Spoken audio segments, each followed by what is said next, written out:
Punta naman tayo sa proclamation sa Quezon City. Naroon live si Bernadette Reyes. Bernadette.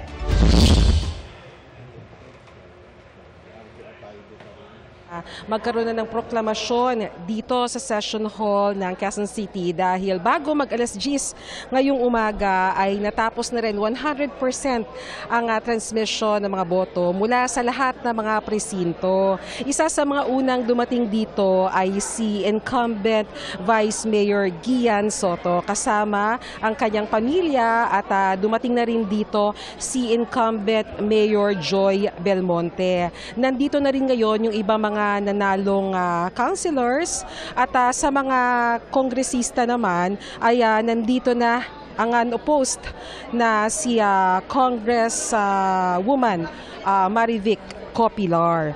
Base doon sa naging tali ay nanguna sa District 1 si incumbent Representative Arjo Ataide, sa District 2 naman si incumbent Representative Ralph Tulfo, sa District 3 naman ay si incumbent Representative Franz Kumaren. Habang sa District 4 ay nagbabalik sa Kongreso si Bong Suntay.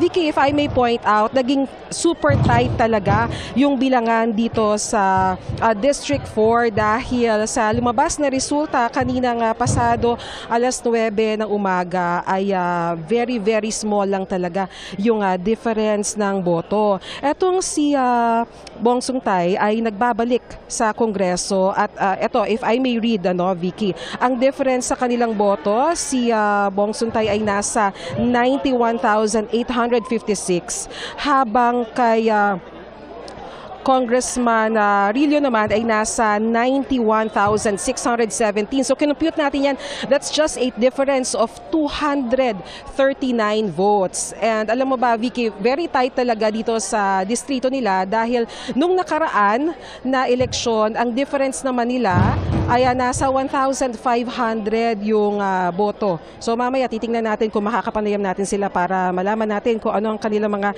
saloobin sa naging very tight race dito sa District 4. Sa District 5 naman ay nanguna si incumbent Representative PM Vargas, habang sa District 6 naman ay unopposed naman si incumbent Representative Marivic Copilar na nandito na.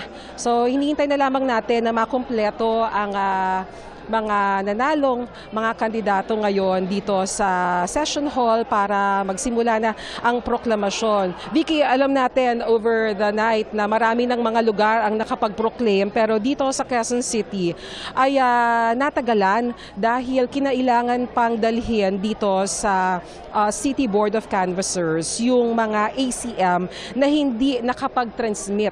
So ganito pala tedious yung process kapag hindi sila nakapag-transmit ay kailangan pang dalhin, but that's very safe para nga naman mapangalagaan yung mga boto ay dadalhin mismo dito sa City Board of Canvassers yung ACM or yung automated counting machine. And from here on, yung USB ay dapat kung sino mismo yung board members ng electoral board, sila rin mismo yung dapat na mag-hand dito sa City Board of Canvassers ng USB para masigurado na talagang mapangalagaan yung boto. So ngayon, hihintayin na lang natin na makumpleto pero nakita natin na nandito na ngayon sa bench yung City Board of Canvassers at naghihintay na lamang na makumpleto ang mga nanalong kandidato mula dito sa Lungsod, Quezon. Ako si Bernadette Reyes ng GMA Integrated News. Dapat totoo sa eleksyon 2025.